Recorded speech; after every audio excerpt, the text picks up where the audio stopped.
Good evening. Welcome to the Selectmen's meeting for January 6th, 2015. Happy New Year. I'd like to call the meeting to order. Can I get a roll call, please? Carolyn Smart present. Colin McNabb present. Sulicio present. Could you join me in the Pledge of Allegiance, please? I pledge allegiance to the flag of the United States of America and to the republic for which it stands, one nation, under God, indivisible, with liberty and justice for all. I'd like to announce that the meeting is being tape recorded. Chairman's additions and deletions.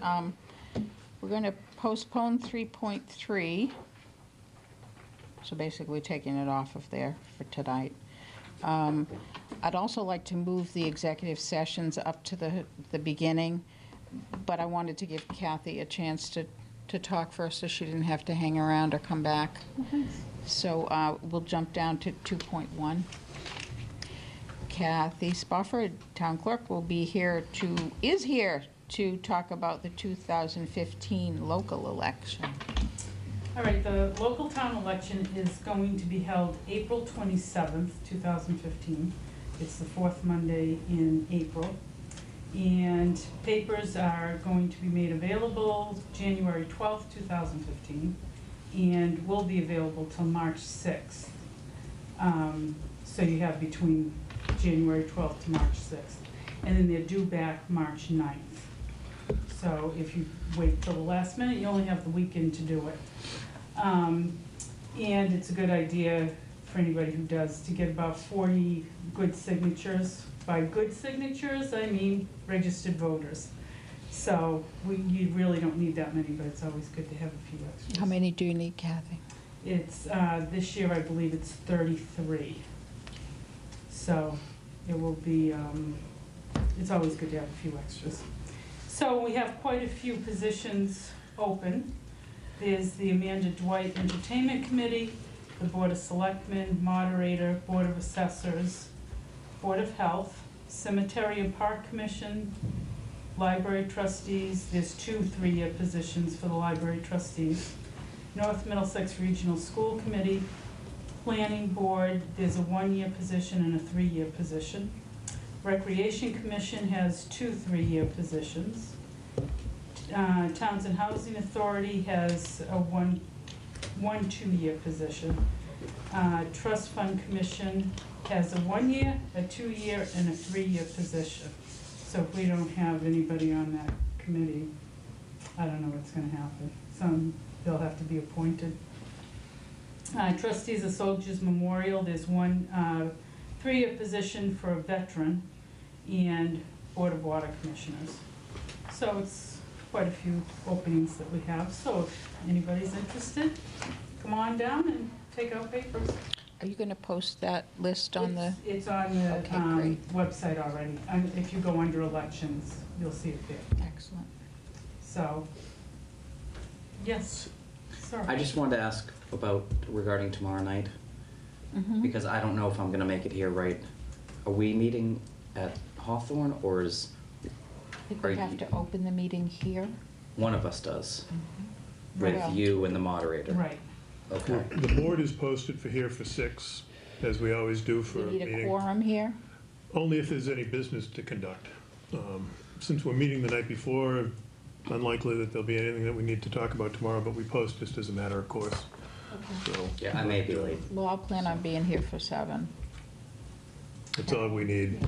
7 or 6. And John's. Well, we need 7 in order to John, open and adjourn. Yep, we'll adjourn and then go over to Hawthorne Brook, and we're hoping everybody will show up at Hawthorne Brook and not here. That's an important key. Yeah. And as soon as we get over there, we can start the meeting if we have a quorum. So, come on out, everybody. Know it's going to be cold, but It'll be warm in bundle the up. school, right? Yes, yes. So, Please come. Please come.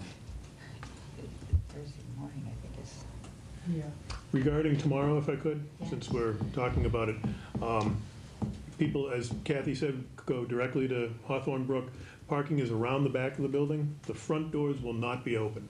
Okay, so it's enter near gotta the go- gym. Got to go around the back to the parking lot, enter that way. Okay. Aren't there usually signs directing people? Yeah, they're gonna put up a movable barricade that directs people to the back. So, but in the summer when we met over there, we had people parking out front, so just wanna get the word out as best we can. And I would think there'd be overflow parking over at the senior center area? Yes, yep, senior center So, library. Anyone needs to, It's quite a bit of I know parking it's there. Squanicook too. That's Yeah. Squanicook. Yep, so there's plenty of parking. There over is, yep. So it's the gym entrance in the back. Yes. Why did they decide to keep the front doors closed? Well, we can only have really entrance from one side over there, Okay. but I don't know why they chose, maybe for the parking, I don't know. Yeah, their preference is to keep that front area. I think they're concerned that if it's the main entrance, they'll be parking in the fire lane, not just the dedicated spaces. So And they it's not- prefer to have people in the back, and it's harder for. But you need to check impossible for everybody you in guys, really. anyway. Right, and there's not a lot of parking in the front, No, really. no, maybe So, 15 or 20 spaces at Yeah, tops. and that's about it, yeah. Okay, good enough. Thank you. Well, thank you very much.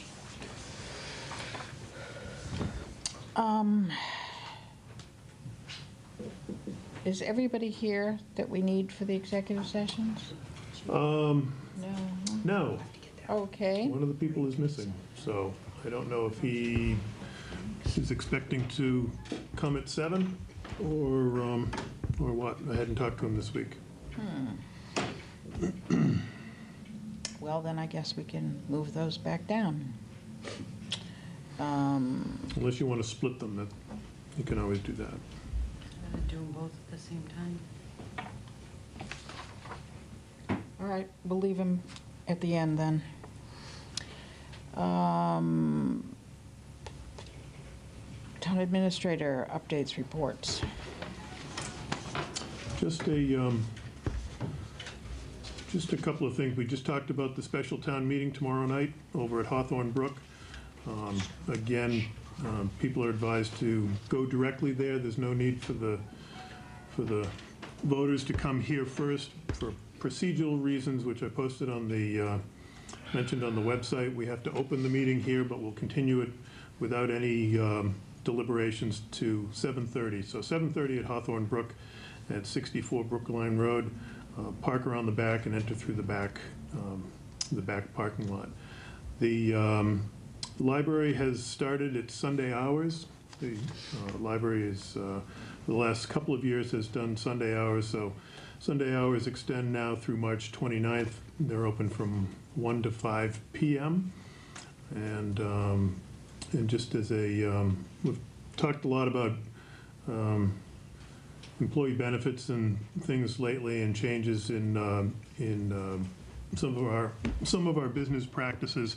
One of the things that we talked about when we were talking about the changes to the Treasurer Collector's Office was moving to biweekly payroll. So we've notified the employees of that. We'll be doing that as of April. So we expect that that's going to save us a little bit of effort and time down in the Treasurer Collector's Office. Doesn't affect employees' wages at all, and pretty common practice to do biweekly payroll. So we'll be going in that direction in April. Okay. Board of Selectmen's announcements, updates, and reports. I just had one other thing. Today, I got an email from Carla from the Board of Health wanting us to meet with them on the trash contract that they're working on, but it's next Thursday, and next Thursday I already have a commitment. Actually, just made the commitment last night, so I wish I had known. Are you guys planning on going? We have a capital planning meeting. Yeah. We weren't, I did mean, attend this the is- last meeting. But I just have to share, I'm a little annoyed because it's something that's important that we certainly should all talk about, but, you can't just take a date, and you guys are on several different committees. I'm on 3, and Well, from the last meeting, I think they were looking, did they get a copy of the RFP? that they Yes, put and together? I looked it over and stuff. I guess my thought was that I would really like to invite them to come to our next meeting. And the reason that I'm saying that is it's televised, number one. Everybody in town is always interested in trash and what's going to happen and how much it's going to cost. Really, I didn't realize that. Oh, yes, trash is a I'm just big kidding. topic. I know. I don't, it always is. I know. The other thing is that we could invite the FinCom. They usually meet the same night as us, so it's convenient for them. They're usually here anyway, because I'm sure they want to hear about it as well. You know, because we're coming into budget season, there's going to be need to talk about, you know, what the cost impact or potential cost impacts might be. And, I mean, I know they don't have any firm numbers right now, so, I mean, I really would just like to invite them to our next meeting. I have no problem with inviting them, but they don't have any numbers to share with anybody until the RFP goes out and they get bids back. So I understand. they're just looking for feedback on the actual bidding process itself, and I don't know how much folks in in the public will want to know about the actual, unless there's changes, and that could very well be. Well, I don't know. I mean, I think people are interested in I what have no issue. they're doing If you and wanna stuff, extend an so. invitation. I would like to extend an invitation to them. And to the FinCom as well. And I understand this, they don't have any numbers, but at least we can talk about the things that may impact a change in the numbers from what we've been doing. I just started going through it, I don't know all the changes yet. I thought, weren't we gonna get an electronic copy of that? Andy has. I thought it went out. I didn't get It it. didn't go to you guys? I Okay. didn't I get don't it. think, unless I missed it. Okay. I didn't I get I it. know I It got was it, but on maybe I wasn't, maybe the board wasn't copied on it. I'll check. Yeah, I have the hard copy, which is fine for me. I know, I knew that. You don't have to send it, Andy. It's probably huge anyway. Online, you know, it's going to take up a bit of space. I think that's all I had. Do you want that, we meet next week and then we meet again the 27th. Do you want to do the 27th since it Yeah, sounds our like next they... regular meeting, please.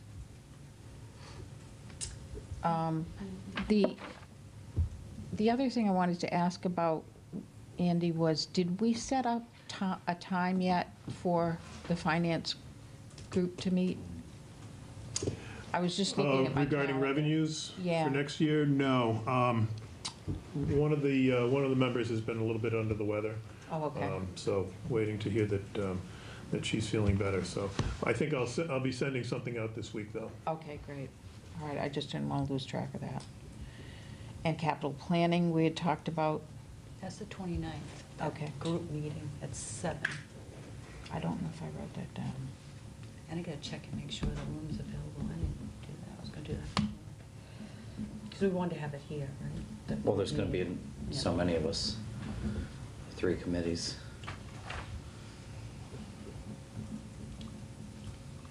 And FinCom, right? Mhm. Capital has a regularly scheduled meeting at 5:30, and our last appointment is at 6:30. However, he might be a few minutes late, so we might. Want to say 6:45? Have you posted it yet? No? No, it would be, you mean 7:15. Okay, yeah. It is a possibility, it might not happen, but you Why can don't we always just sit say in with 7? us anyway. Why don't we say 7:15 anyway? Yeah, we'll be in this room, so. Okay. Okay, that's all I have. Anything else? I have a few things, but do you have anything, Colin? Well, there's an announcement here. The board would like to congratulate Kathleen Beal, firefighter Kathleen Beal, firefighter Michael Marchand, and firefighter Michael Whittier for their accomplishments in completing both the firefighter level 1 and the firefighter level 2. Also, our fire chief has made us aware that Kathleen Beal was the recipient of the Martin McNamara Award through the Fire Academy for training. It says here that, trying I see what, in each graduating class, one student is selected to receive the prestigious award to recognize successful achievement in both academic skills, skill application, and to be named as the outstanding student of the class. So I'd like to say congratulations to Kathleen, I'm sure. Yes, And we're probably like that if she wants to be. Sure. from all of us. From Yes. all of us. So that's great. Do you want the We have 3 new young memo? You're welcome firefighters to. on board. Excellent. Oh, okay. There was, I had a few things I wanted to bring up. Speaking of capital planning, that was on my list. I know we haven't discussed it in the Board of Selectmen's meeting, but Andy did submit a capital plan for the Board of Selectmen, and that is going to be on the capital's agenda for February 12th at 5:30. So obviously, me and Colin have to be there. I didn't know if you wanted to be there as well, but it's an FYI.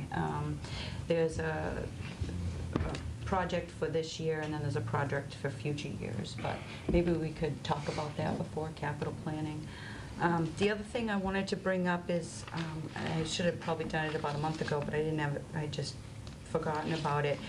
Me and Andy had a discussion about doing an audit for the accountant. Do you remember I brought that up? And it was decided, since it wasn't in the law and there was a cost to it, that, you know, we were gonna bypass that. But then I asked about the audit that had to be done for the tax collector's office when it changed hands, and Andy had looked into it, and it looks like we didn't perform one. So I'm wondering how we should go about rectifying that, because that's in the law saying we will do it. So I don't know what the next step would be, whereas we hadn't done it. Andy?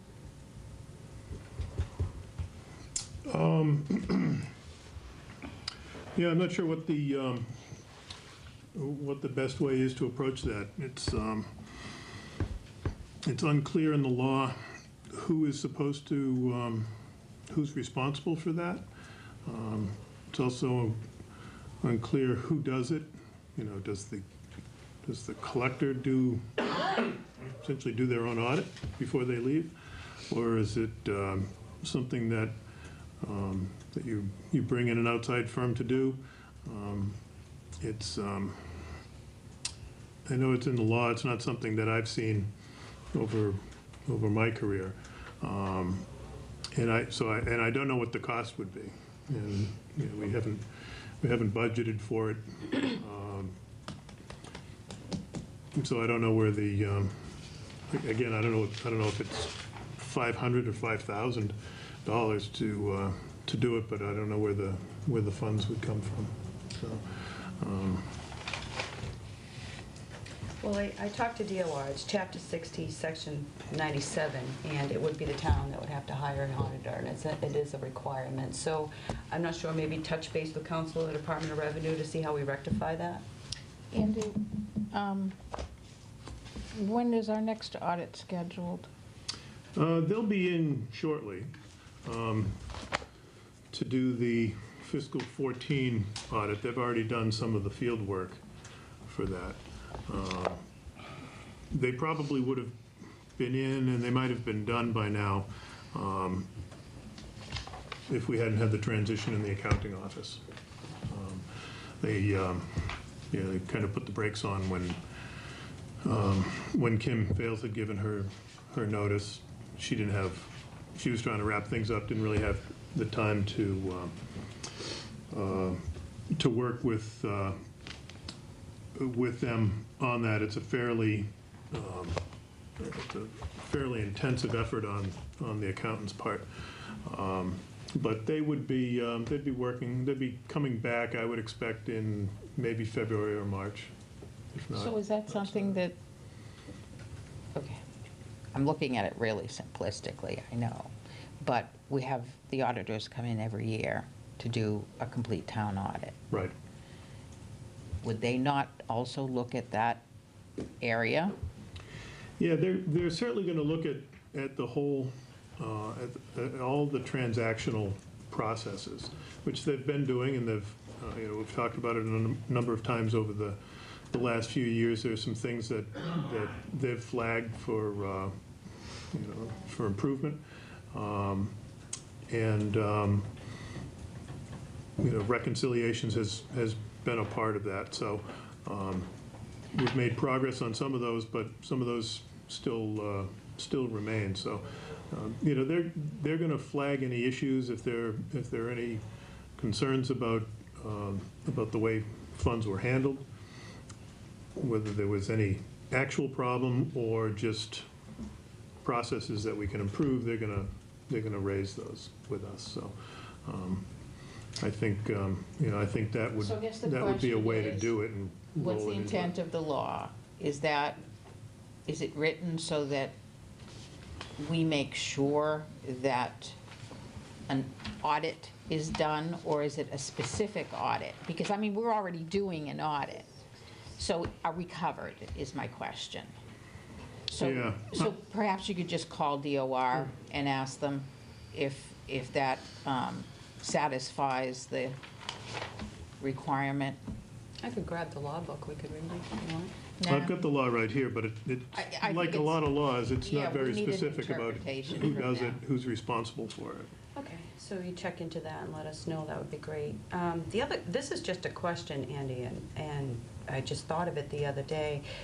Our town meeting got postponed, as we know. We have on there a $50,000 authorization to pay down the debt. How did we manage to pay down the 150 without the authorization? Did we use available funds? Yes, we used available funds. December 12th, I think that came due, something like that. Yeah. So we used available funds, and then we'll just, We can do that without authorization? I honestly didn't know. yeah, because we have the appropriation from May. Okay, the other thing too that I wanted to bring up, some folks on social media were complaining about Route 13, and I looked it up on the tip list, which it is on our tip list. I know prior administrations and prior selectmen, and Ed Kukla worked really hard to get the state to pay for the reclamation of Route 13. It is a town road, but it's very, very expensive, and they did agree to it. But I didn't realize until I looked it up on the tip list that the town was responsible for the design. So I actually checked into it. Where on 13? Do the whole From- 13 going to New Hampshire from around the Didn't we continent. just do something for that, for an engineering study? Yes. Yes, Yeah. that's what I was going to say. It's about 25% complete, and it's through Chapter 90 money. So that's in the works. That's all I just Oh, wanted to just bring up. letting the public know? Yes, exactly. Okay, So, yes. so that's that.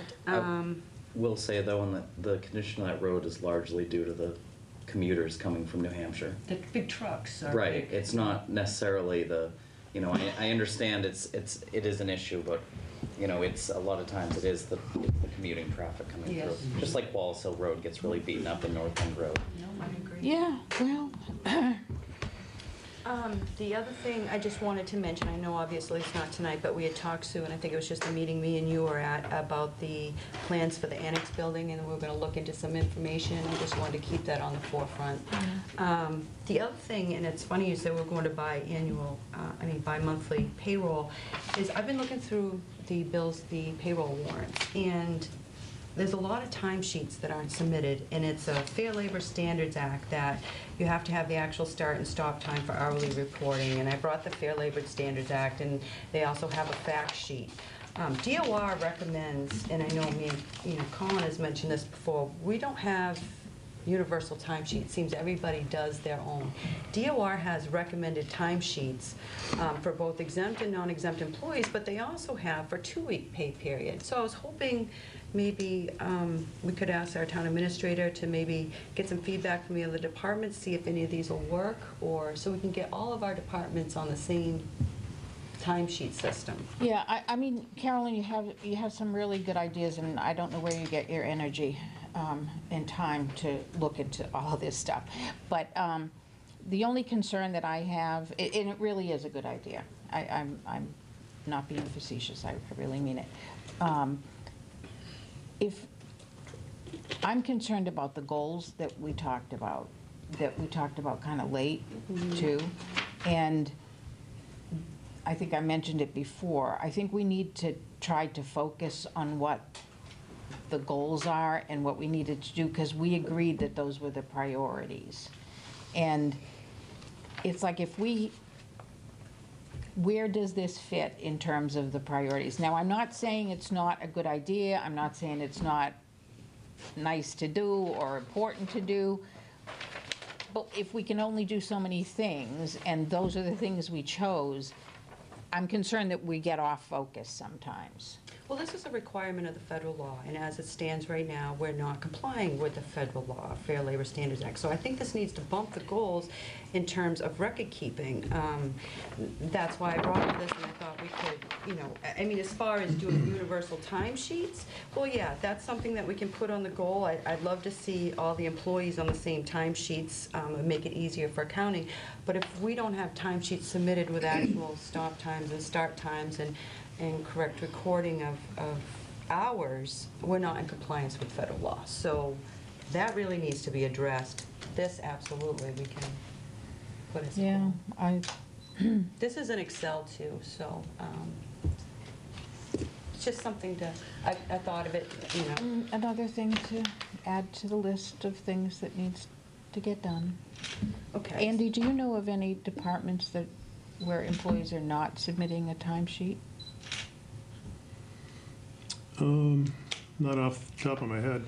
You can look right in there. Even Jody, she's submitting how many hours worked, but not stop and start. And we have a lot of employees that aren't submitting timesheets. So you're saying something Summary more sheets. like a time card? Yeah. Colin? So, and this is just kind of an add-on. You and I talked about this, I think, about it just offhandedly, because I mean, I don't really, that kind of minutia, I don't really think we need to get involved in. Mhm. But do you remember that? I don't remember but I can't remember what the outcome of the conversation was. Yeah, it came up at the water department maybe 6 months ago. One of the commissioners had an issue with the way the timesheets were being managed. And really, it's, you know, it's the treasurer's responsible in Townsend for payroll. And what I tried to impart on the water commissioner was that if you want to do something internal in the water department in terms of how you have the employees track their hours, that's fine, go ahead. But you know, I was concerned because the water commissioner was trying to force a timesheet on the treasurer that the treasurer didn't believe was necessary. So, you know, the treasurer hasn't raised the concern. I'll talk to her about it. We'll review the Fair Labor Standards Act, and if we need to make changes, you know, maybe at the time that we move to biweekly, that's an opportune time to do that. Okay, so you'll check with her. Well, actually, I think there's a little misinformation there because the previous Board of Selectmen voted on a timesheet, and most employees do use it. The accountants still use it, Mark Mercurio still uses it, and a lot of it, but it doesn't always fit to every department. So that's why I wanted to make sure that we kind of look and see what we could do. But it is important that we have exempt timesheets and non-exempt timesheets on file within the treasurer's office in accordance with I the Fair Labor disagree. Standards. Exempt, you don't need timesheets for. Well, you do need a record of it. They have to submit something, and it's right outlined in there. So you're going to talk to the treasurer Yeah. about that, please? Yeah, I don't want to see us get in trouble with the federal government. No. And then the other We've got thing. enough problems. Yes, and then the other thing is vehicle assignment policy. As you know, we have a vehicle assignment policy, and anybody that takes our vehicle home has to have a copy of that, and we have to vote to sign it out. This is just a copy of one. And I know we've received some new vehicles this year, and I've heard that a few employees, and I don't know that for sure, may have been assigned vehicles, but since I've been on the board, we haven't assigned any vehicles. So I was hoping we could go through and make sure that everybody that's bringing a vehicle home has been assigned it, and we have approved it. So when you say vehicles, you're talking about police vehicles? Well, any Ambulance. employee that brings a car, not daily, and if they drive their car to work and then they use the ambulance, that's different. But if they're bringing the vehicle home, a car has been assigned to them. And in what set of policies? Is that the Your Board of Selectmen policies that we're supposed to be going through as one of our goals, too? Well, that's a newer policy that was mandated by the Inspector General, and it's it's pretty up to date, and this is the form when you assign a vehicle that you fill out. And it has to go on file with the treasurer's office because she tracks it for your W-2. Some people do not have any taxes on it because it's a safety vehicle. How did you come across that? How did you happen to? What do you mean, how did I come across Well, no, this? I mean, what made you think of something like that? Because somebody had said that we have a lot of vehicles going home, so I just thought we'd have Andy look at it and make sure that anybody that is bringing a vehicle home, it's been assigned. Whose responsibility is that, Andy? The department head? Well, it's a combination. This came up recently. Somebody raised the issue of one of the water employees taking home a vehicle when he's on call, which has always been the case. I don't know why it became an issue now, but I did issue a memorandum to Paul Rayfuse to allow the employee on call, whoever that happens to be, and that's a rotating on-call thing, issued a memo to Paul to allow that to continue. It's a practice that's been in effect for years. As I understand it, not all of the employees take advantage of that. They prefer to take their own vehicle home. If there's a call, they just drive to the water department, up in the water department truck. In many respects, I've had a town-issued vehicle in past employment, and it can, it's a nice benefit, but it can be a pain in the neck too. So I think sometimes employees look at it as it's just easier to take your own vehicle home. So, And so, administratively, you've been in touch with the department head, and you're handling it. Okay. Well, I was not referring to the water department. I was actually under the understanding that our new communications supervisor has been issued a policy, a vehicle, and I'm looking for our vehicle assignment policy right now, but that is absolutely the responsibility of this office, and they need to be aware of the rules of what they can use the vehicle for, and that's why they have to sign off that they have a copy of the policy, and we assign it to them. There's also an issue with payroll, because if they're not exempt from it, they have to actually, at the end of the year, the treasurer has to, in accordance with the IRS, add it on as a fringe benefit. So it's what the town voted on was $3 a day versus actual mileage. So it is a big deal. It does need to be assigned, and we don't just give our vehicles to whoever wants to use them to bring them home. Further, our insurance company needs to know where their garage. Okay, I understand the need for it. What I'm trying to get at is, I appreciate you bringing it up, it's fine, but again, this is a day-to-day kind of thing that Andy can talk to the department heads and make sure that they understand, send them a copy of the policy, and we should be done. Vehicle assignment policy. The assignment of municipal vehicles working during work time is based upon job description. Appointing authorities who have municipal vehicles available for these purposes may be assigned to such vehicles in a manner consistent with the Department of Workload Carolyn, and you don't employee need to function. read it, I believe you. All right. I believe you. Okay. I'm just saying, we can't be chasing around looking for those things that are happening. If obviously somebody needs to be updated on what the policy is, so we're just going to ask the town administrator to send that out to department heads. Sounds good. I don't think we need to get involved in the minutia, as Colin called it. So, but I appreciate you bringing it up. Okay, Okay? sounds good. And that's all I had. Okay. Colin, did you have anything?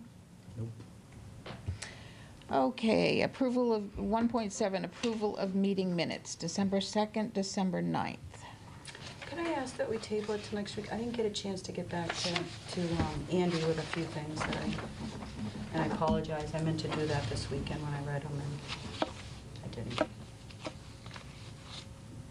That's fine. Okay. Issues on the minutes, you mean? Yeah, Well, why don't we just some of talk the about them? Well, I was going to go I through, mean, but I isn't that just... what we usually would do? If you have a problem, you Well, I point usually it out? let them know. I mean, I saw a few typos, which I would just tell them over email, but some of the votes, again, are not being recorded correctly, and, it's... All right, which ones in particular? I've spot checked a Which couple of meeting? them. Well, here, let's...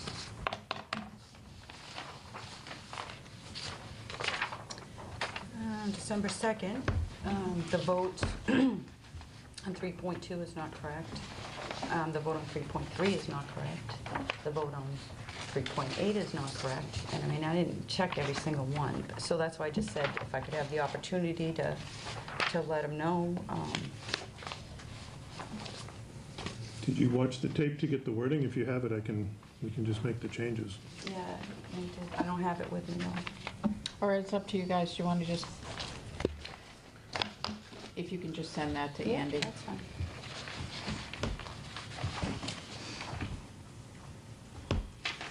I didn't have an issue with the other set though, so if you want to approve those, that's fine. Okay, so the 9th was okay? Yeah. I would move that we approve the meeting minutes for December 9th. Second. Moved and seconded. Any other questions? All those in favor? Aye. Aye.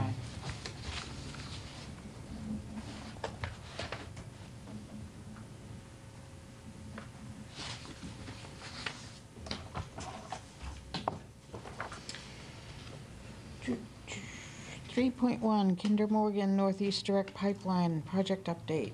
Andy? Not much to report on the pipeline project. There's been a little bit of correspondence in the last couple of weeks, but not much activity over the holidays. Kinder Morgan has formally changed the proposed route to the New Hampshire route. I forget exactly what they call it. The New Hampshire Power Line Alternative. So that is now the preferred route for the project.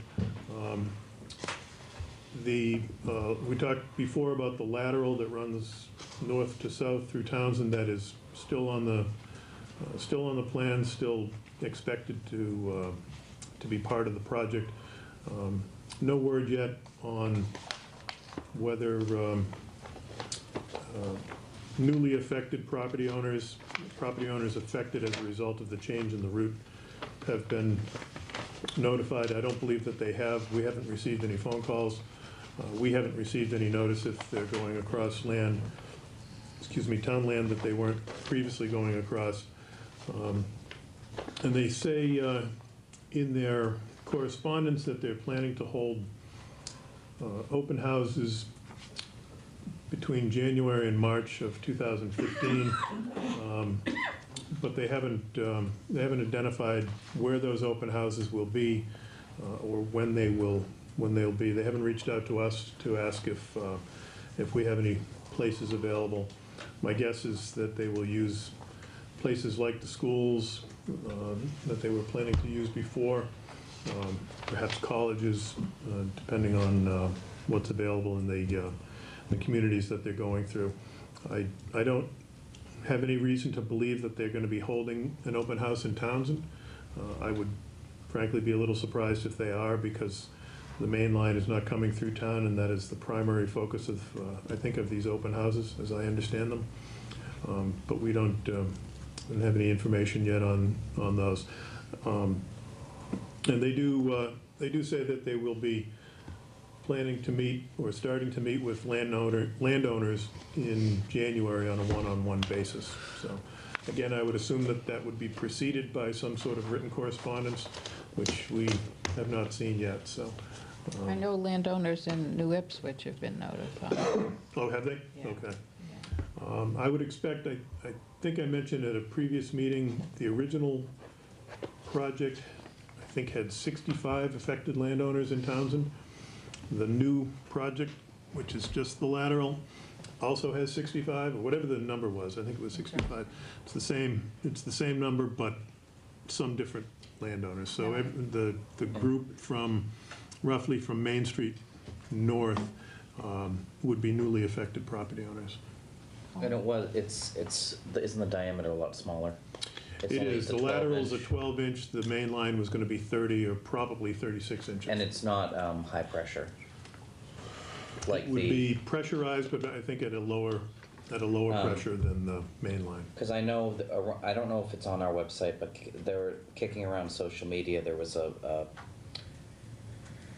basically it's the route of the pipeline that you can zoom in really accurately, and you can get a really, it's it's good images of the affected properties. Carolyn Sellers posted something, but I don't Might be the remember same what thing. date. I shared it too, and you'd think I I would remember. know. It's at I the don't Townsend remember. Library, and I want to say it's on the 11th, but I could be I don't wrong. remember. Somebody else, that's not who I saw it posted. She just posted it Yeah, on the Townsend yesterday, Library today, events, yeah. So- So, maybe we could So there is put a that up on meeting. our website too, to Mhm. see if more folks would go, but I feel bad, I was gonna print it too. Yeah, she was inviting our neighbors to the north as well, so And she's been doing an awful lot of work, and we're Mhm. grateful to have residents like I'm sure the that. Conservation Commission would know too if anybody's interested in going to that. Thank you, Andy. 3.2, special town meeting review and discuss special town meeting on January 7th. That's tomorrow, folks. Quorum, we need 75 or more. Bring a friend. Yeah. If you hadn't brought the snow at Thanksgiving, I'd have been there on the, A lot of people I've talked to aren't aware that it's at Hawthorne Brook. I know we probably didn't have enough time to get it up on the school bulletin boards, and there's not a lot we can do at this late date, but Well, it went out in the school notice. it did go out in the school Yes. notice? Yes, it was in the update this week. It was in the Oh, update today. so Yeah. that's great. Yeah. Good. Somebody, Hopefully. it's on, the notice that we emailed out in the last few days was posted to Facebook. I saw that yesterday, I think. We're gonna send another notice in the morning, tonight or tomorrow. I've posted it on the Timberley Park. Oh, good, I meant to ask you Yeah, about that. Cindy so. King has been really good about posting it on social media as well, so hopefully. Yeah, we'll there get- seems to be a fair amount of knowledge. I haven't had a chance to check, but I think I recall it saying you're doing something special right here and then going over there. We just have to open the meeting. We'll go over there and meet everybody over None of the there. rest of us who would. No, you don't have to come Thank here you. first. Thank you very much. No, just the back of the Hawthorne Brook where the gym is. Wherever that is. It's on the back parking lot. Take a left at the police station, before the police station, And and just, go in that driveway. Right. First school on the left. Is there anything that we need to go over for the? The only thing is to distribute the motions. If you do that, you could do that now or tomorrow, whatever your preference is.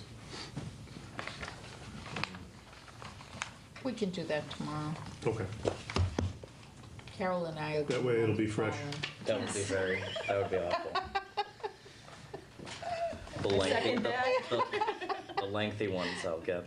I'll have to make sure to rush and try and be here in time. So the only other thing I think I have to add on this, and I might have mentioned this before, I think I mentioned it a couple of weeks ago.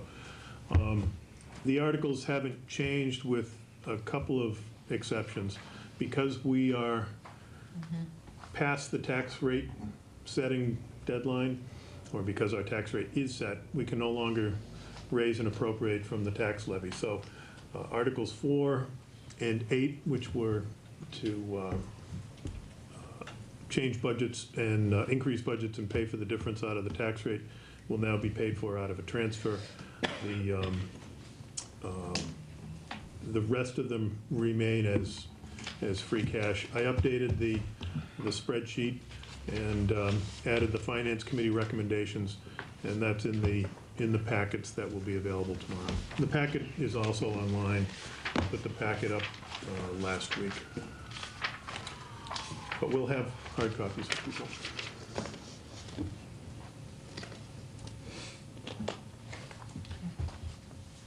All right, any questions? All righty, tomorrow night it is.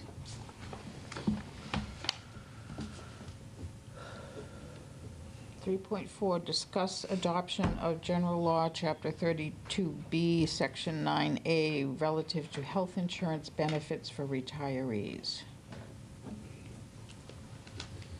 Colin? So, this is what we had talked about in the executive session last time, and we had to discuss whether we You said what it could. was, and we said, okay, that We can do it in an open belongs out. section. So, Have an executive session. so basically, what I want to talk about is, and we might, it's going to be probably at a different meeting than this, but I think we just need to have some sort of time frame if we're going to if this is gonna be presented to the annual town meeting, looking at the cost. And one thing that I think that might be helpful is to survey the current and retired employees. And I'm not talking about it as a vote, I'm talking about it as a survey to gather information. And what kind of information might you gather? Well, like, for instance, you know, if this benefit was offered to you, would you be willing to pay for more for your insurance? Would your percentages? Something like, just along those lines. I'm not saying that's what we should ask, but think that, you know, Andy's more than capable of finding something. I'm sure there's plenty of... Like a little email survey? Is that what you're asking for? Email or mail. I mean, Well, not everyone's on cheaper. email. The question I have is why to people who've already retired? Because we would have to decide, in looking into the law that we would adopt, we as a board would decide whether we would offer it to people who are already retired. What's to prevent them from telling us one thing on the survey and then changing their mind after? Nothing. I mean, I'd rather just, to me, if you're looking for contributions from existing employees, then, you know, like an increase in health insurance has been suggested in the portion that they pay so that they can get retiree health,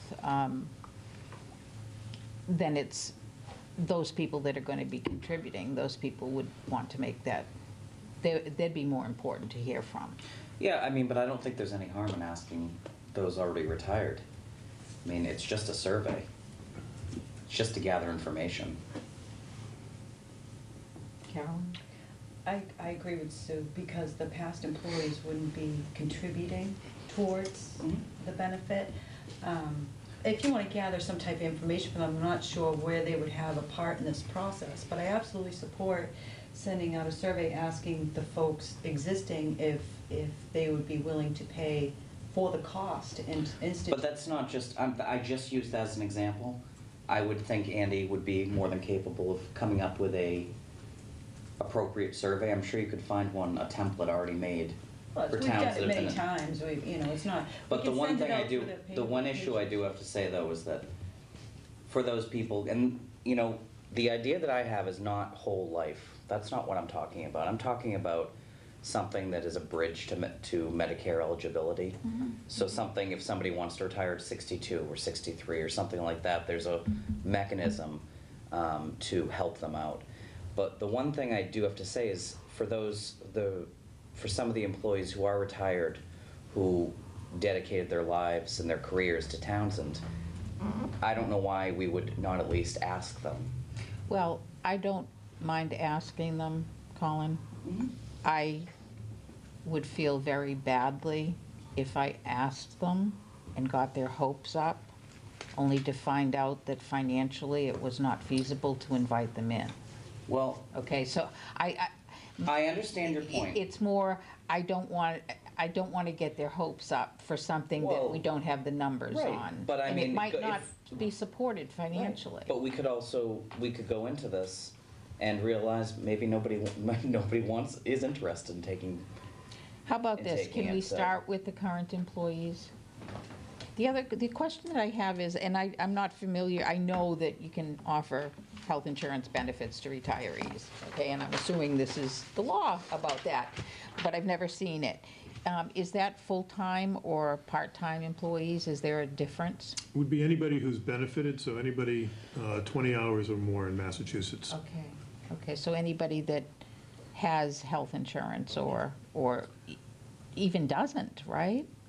Well, that would be there's a number of decisions that the board would have to make if town meeting adopted the statute. One is, what is the contribution rate? Typically, it's 50%. Another is, do you offer it to people that have already retired, or is it only for people who retire from this point forward? And so there are, and also, typically it would be if you were taking the town's insurance, you're eligible for retiree health insurance. If you weren't on the town's insurance as an active employee, you're not eligible as a retiree. So that's another, that's those, several of the questions, Okay, so, several of many of the questions that would have to be addressed. okay. However, you can join like the year before and retire out with the health insurance. Well, it depends on how You it's have health structured. insurance when you retire. Right, it depends on how it's structured. So the board could say, for any employee who's been on, who is on A now. minimum of 3 years or a minimum Or has of been on for 5 3 years years or or 5 years, something like something that. like that. Okay, Yeah. all right. Because I'm thinking about how are we going to fund this? Because there are other communities that are in dire straits because they have not funded it. So if we're going to do it, it needs to be done well so that it can pretty much pay for itself. Right, and a lot of those communities, I do, from what I've been looking into it, are the ones that it's not, and like I said, it's not for the rest of somebody's life. It's just simply to get them to Medicare eligibility. Most of the towns that are in dire straits are the ones that didn't do, They didn't limit it. they didn't limit it, they did for the rest of somebody's life, and when they adopted it, people lived to a lot less than they live to now. And So- you'd want to offer the supplemental. Right, no, you have to offer the supplemental, but, Did you have a question? Chairman, I just wondered if I could ask Selectman now a question. Sure. I didn't mean to interrupt you, I apologize. I think it would be helpful to some of the people, because I know how much work you put into this, if you would sort of say your stimulus about of the 351 towns and cities in the Commonwealth, how many are similar to the circumstances of the employees of town? How many towns are? Don't offer it? Yes, I so, think- because people on the outside don't understand that. I believe it's either 11 or 13 of the, Not that many. it's not that many. And I think a lot of people who don't understand that would understand that you're trying to be fair and equal. Right, and also it could come from the board, Thank you. or it could be done as a citizen's petition, which recently happened to one of our neighbors. I mean, I think it's well worth looking into. I think it's also a benefit in terms of attracting folks. That's just my opinion. Retention as well. It's for retention and in attracting folks to want to even work for the town. Because if 340 some odd towns in cities and towns offer it and we don't, that's kind of puts us at a little bit of a disadvantage in attracting folks that are going to want to stick around. So I think it's a good idea. Colin, were you thinking of?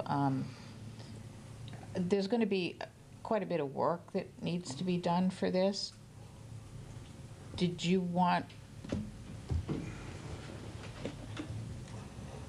How did you want to do that? Do you want us to do that like in a work session kind of thing? We could do or- it that way. We could, obviously, I'm interested in this topic. If the board wanted to task me with being the point person on this, that's fine. But I think the very first step is, I think the board should ask Andy to put together the survey to send out, and then, when he then present it to the board, and then we can decide, Okay. are we just gonna How do about- existing employees or all employees? Can we start with existing employees? And the reason I say that, 2 reasons, okay? One, I don't want to mislead people who've left. Right. But 2, those are the people who are going to be funding it, and Potentially, there's a lot of different things we have to look at. they are the ones that are going to potentially be helping to fund it, okay? And we have their email addresses, so it's not going to cost us anything, okay? So can we start there? Yeah? I'd actually like it sent out with everybody's pay. The treasurer, we send notices through our EAP program and everything through their pay slip. Okay, That way everyone That's would easy get a too. copy That's fine of it. too. That's fine too, as long as it doesn't cost us anything. But are we gonna have an idea? My only problem is, financial analyst here, are we gonna have an idea of what the increases might need to change in order to fund? Because now you have your OPEB liability and everything else, if that was accepted, what is it gonna, I think Well, that, that's all part of the analysis that's gonna need to get done to Yeah. figure it out, but I don't I know don't how think you'd you're there open-end yet. open-end that question to the I employees. think it's, would you but- be interested in this? Is it important to you? Andy, I can't remember if we talked about this or not. Is there existing, like, surveys or things like that they're out there for other communities in our situation? Or I'll could call you- around. could you I'm put not something aware. together? Yeah, I could certainly put something Okay. together. I'm not aware of any surveys.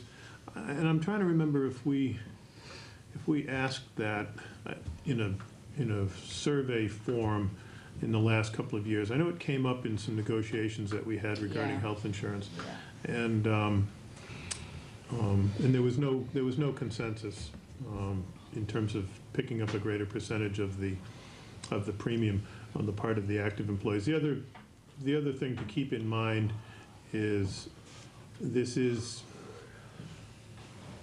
the plan design and the premium contribution elements for active employees are mandatory subjects of bargaining under collective bargaining agreements. So any changes there would have to be negotiated with those union groups, the 4 unions. So this is a That- non-binding kind of It thing? would be, and I'd have to make that clear in the survey that, Yeah.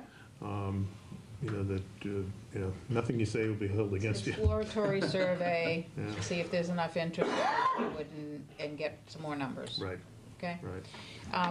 Do we need to, I'm liking the idea of like Colin being a point person on this. We're gonna need some work to be done. So do you want a motion? Sure. A subcommittee Yeah. of one? I mean. An army Well, of what are we one. tasking him with? I think the big thing at this point is just some ideation to, throw around topics for the survey. Okay. So we want to. So authorizing Colin to work with Andy or whomever to develop the survey, and Bring it back to us, right, before we send it out? I don't care if it comes back to me or not. No, I think the board should look at it before, Yeah, I'd like to. before it goes out. Okay. Even if it's just sent to me, in case Okay. I had some questions before it was sent out. So Okay. that's fine, I'll second that. Okay, so you have another job. All those in favor? Aye. Aye. Thank you. 3.5, FY16 budget, review and discuss selectmen's budgets.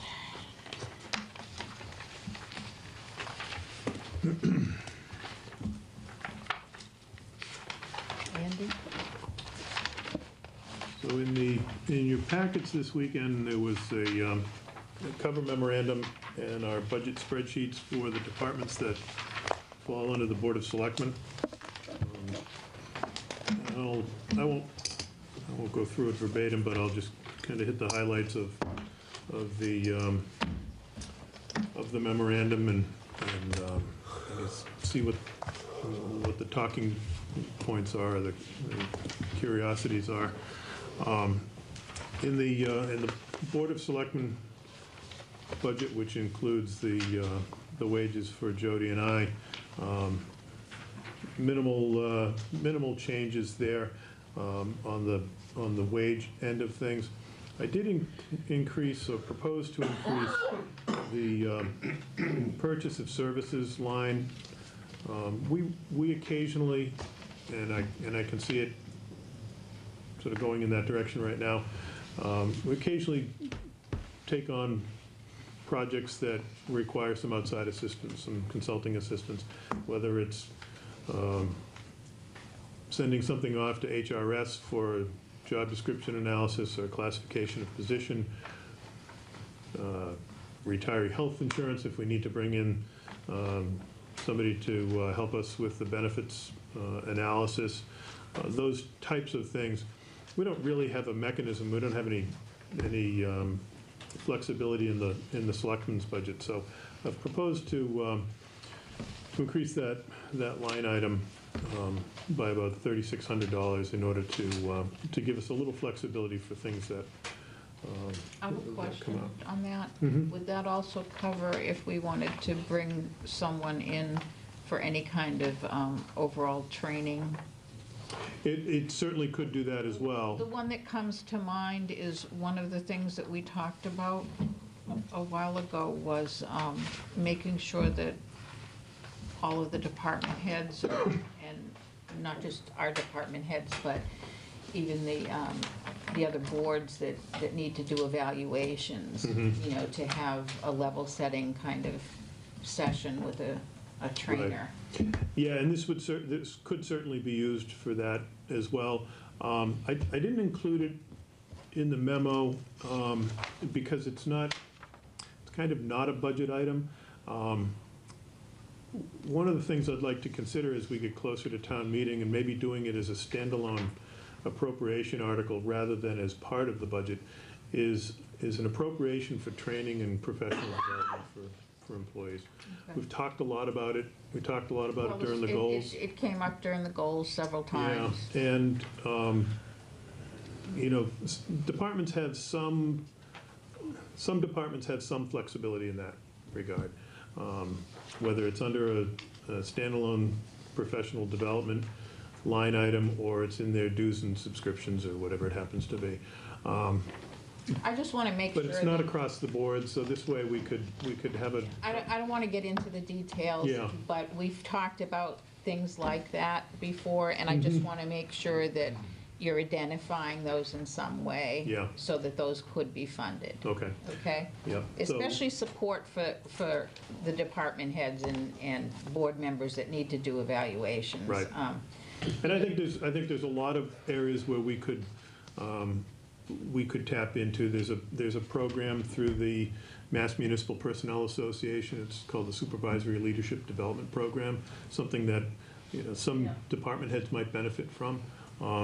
But for the most part, they don't have the wherewithal to pay for that. So if we had a pot of funds that we could use, you know, maybe it's something we do out of free cash as it's available, and make it available so we sort of level the field for all the departments, even those that don't have normal flexibility.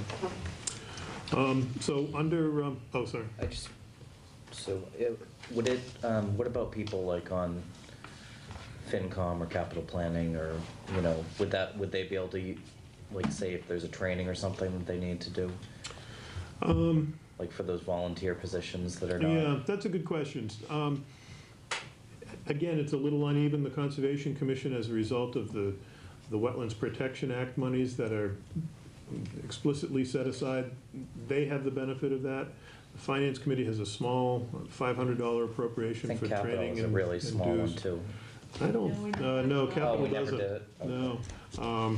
But that's a good point. That might be something that we would want to include in that as well. I think it's a policy decision for the board, but I think it makes a lot of sense.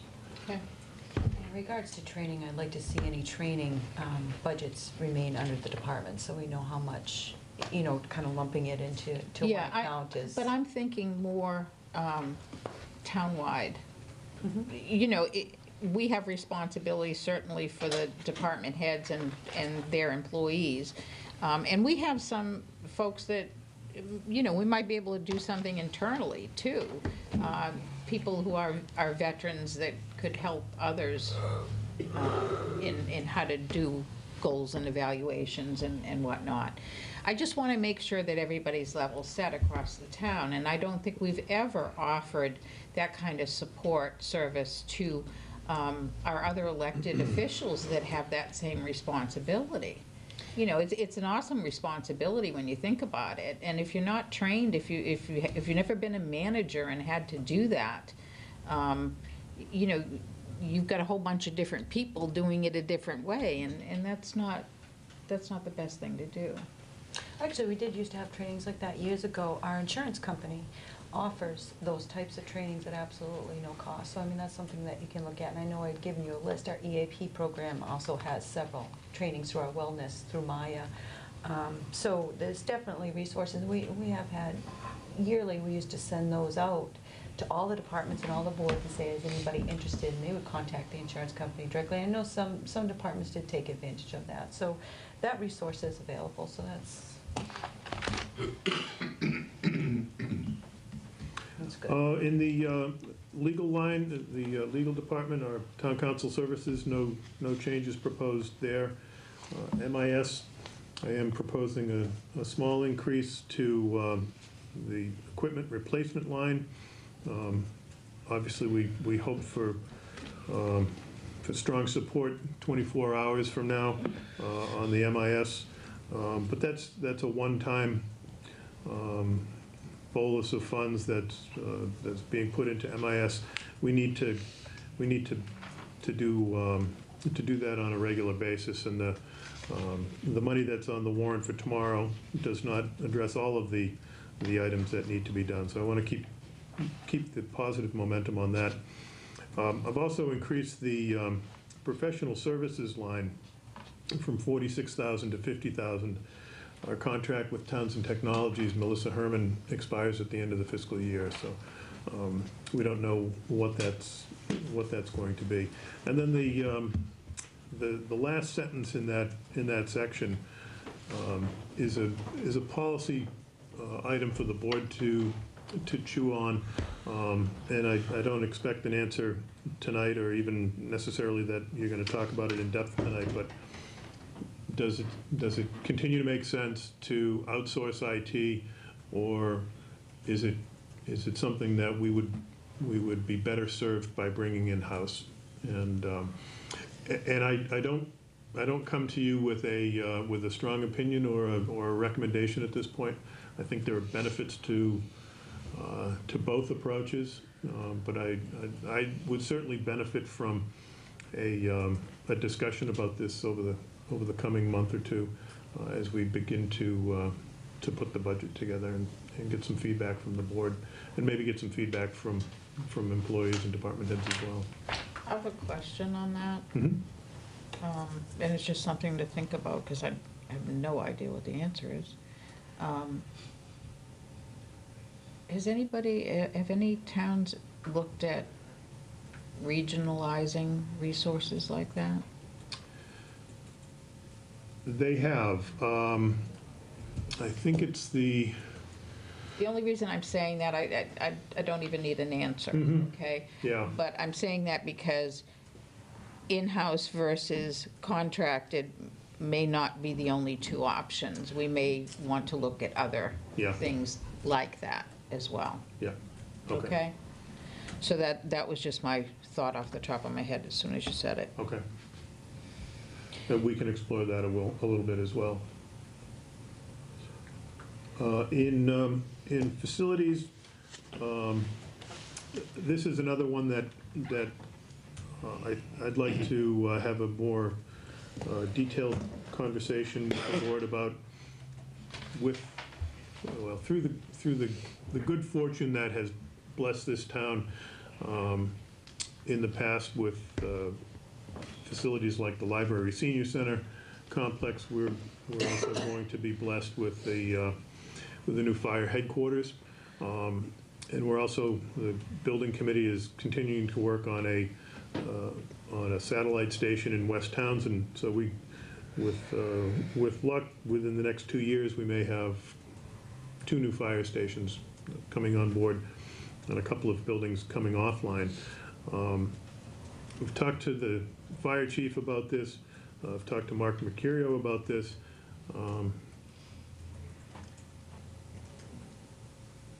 I think there's benefit to expanding the role of facilities to incorporate fire EMS facilities. Let the fire EMS department focus on their critical mission, which is fire suppression and prevention and emergency response. Let somebody whose sole focus is facilities maintenance pay attention to that and focus on that. The chief is open to some budget adjustments, similar to what was done with the police department when the facilities department was created a few years ago. I don't know what the total cost would be. I think there's certainly benefit to looking at this, to adding, if we want to go in this direction, adding some staff, whether it's part-time or full-time, and really putting ourselves in proper position to maintain the infrastructure, the facility infrastructure that we've bought and that has been so graciously given to us. So. Colin? That was kind of the direction I was talking about when we were doing our goals about townwide maintenance and facilities maintenance and all that sort of thing. I think to me, it makes sense. Fits in with the financial stuff, too. Well, in regards to the fire station, as Strong Chief Law, the fire chief is in charge of all of his buildings and he has responsibility of it. So if we were gonna try and to incorporate maintenance under a facilities maintenance, we definitely have to have a conversation about that. The other thing I don't like about the way the facilities maintenance budget is set up is for tracking purposes, it's horrible. How much are we spending on, you know, electricity and heat for Memorial Hall versus how much for electricity and heat for the library? And, you know, I've asked for the breakdown and I haven't received it yet. So if we're gonna create a maintenance facility, a real budget for that, I think that's great, because I think it allows for better tracking, but I wanna see it broken out by building, so you know the cost, so you know how much money is being spent on different buildings, because we just kind of pulled a bunch of money together and it's just spent wherever, and it doesn't allow for good tracking. In regards to the selectmen's budget, I know Andy had sent out a memorandum to all the departments, and basically what he has said is departments are directed to submit level fund expense budgets.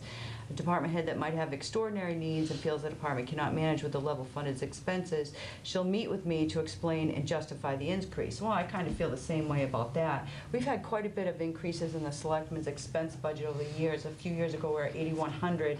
Last year we were at $11,200. I still never quite understood what the increase was for that. And so to ask to go up to another $3,550, I would need better justification instead of let's just have some more money in case we want to train somebody. So.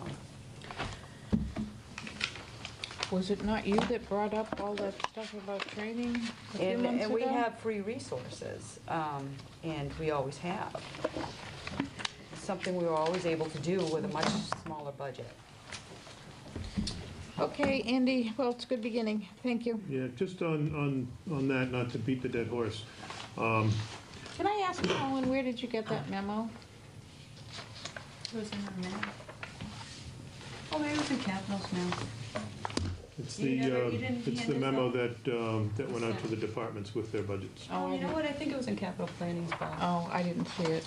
In terms of the selectmen's budget, yeah, we have gone up in some of our expenses over the last several years, but I think it's important to also recognize that we're running at a lower staff level than we were running at a couple of years ago. When the executive assistant position opened up in 2012, if you recall, we filled that initially with a 19-hour position with plans to add another 10 to 15-hour part-time person. That came about a month before the failed override that left us with almost a $400,000 deficit. So we didn't go forward with that plan. We have increased the hours of the executive assistant over the years, but we're still only up to 30 hours, and that's less than we were at 2 years ago. So I think it needs to be acknowledged that we're continuing to push forward and get things done and manage the town in fine fashion. Yeah, we have asked for some additional funding on the expense side, but I think we're doing a really good job in general of holding the line. So. Yeah, I mean, I'm not arguing that point, but, you know, FY13, our total selectmen's budget was $111,631. FY15, it's $144,626. So it's not like the taxpayers haven't invested, you know, $30,000 to $40,000 additional over the last couple of years. So I'm just saying that I would like better understanding exactly what that additional expense money would be for.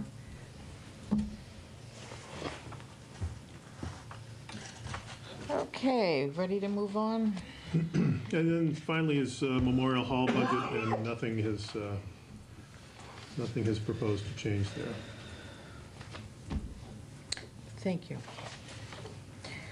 Appointments of personnel and officials. 4.1, review and approve request of Police Chief Irving Marshall to appoint Michael Marchand as a full-time interim police officer, rate, and placed on a training waiver prior to acceptance. I'll let somebody read all of that in the motion. Does the chief want to say anything? or- No, I mean, I think it's a good choice. He finished second when we had our last go-around with candidates and so forth, and he's one of our reserve officers. He's a nice guy. Dad works for us, obviously, you know that, and he's not completed his bachelor's degree, and he's actually applied for a full-time academy 4 times. Tried to pay his way through and wasn't accepted because of the shortage in funding for police training, and they're picking those that have already been put on full-time prior to putting on those that want to self-sponsor. It's not for lack of trying that he hasn't gotten his police training. He's tried it 4 times and was turned down each time. Each time he applied, he went through his physical abilities test and his physicals and did all that on his own dime. So, I think it's a nice addition to the department, and obviously he's going to have to undergo training, which is why I want to put him on a waiver. It's good for up to 12 months. So hopefully within that time period we can get him in and get him trained. Okay, the recruit rate, that's just whatever's in your union Yeah. contract? Okay, so Yeah. I'll just use that terminology, that's fine. And is there any type of a probation period he didn't have? Did you recommend? I'm sorry? Any type of probationary period you wanted, or? I think that's going to be determined after he's actually Okay. hired. That's fine. I'm going to reapply for a full-time position. Well, I'm going to apply for a student officer's position once he gets accepted to an academy. And I think I sent Andy over a memo that I'd like you to review, and actually, it has to do with liability and so forth if he gets injured while he's in training. And then once he's completed the academy, he'll actually start his probationary period at that time. Do we have a copy of that? The memorandum, the letter is here at the conditional offer of appointment.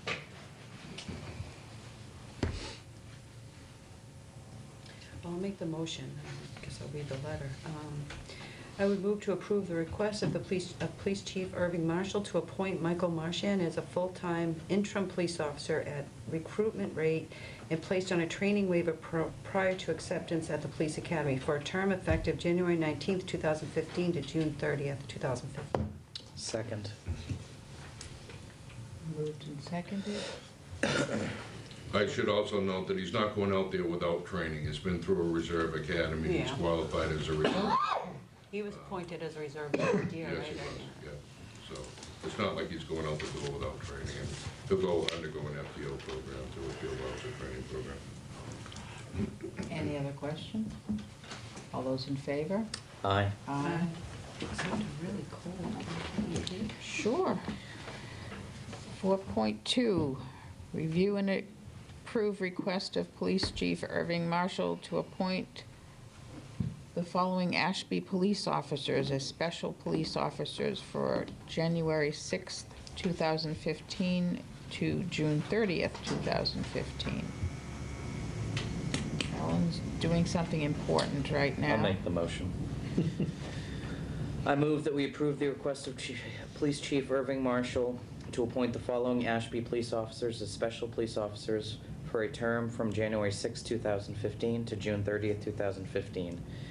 Derek Peeble, John Dillon, Sean McCluskey, Brian Vittor, Eric Salo, Glenn Casey, Anthony Montesian, and Fred Alden. Second. Moved and seconded. Discussion? those in favor? Aye. Aye. 5.1. I'm sorry, Sue, can I just read through the letter with a conditional offer of employment. I noticed here, and I'm not sure, did you have counsel look at this? Because I'm not sure. It's actually gone through Mass Chiefs and their council. Okay, all right, if that's fine, because I didn't know where we could exclude them from. I couldn't write anything like that, so it's actually gone through Mass Chief's attorney.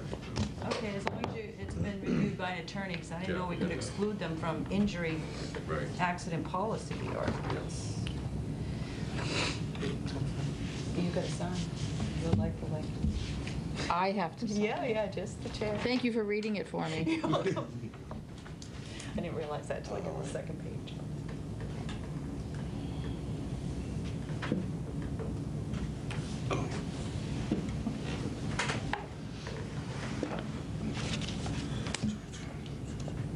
Today?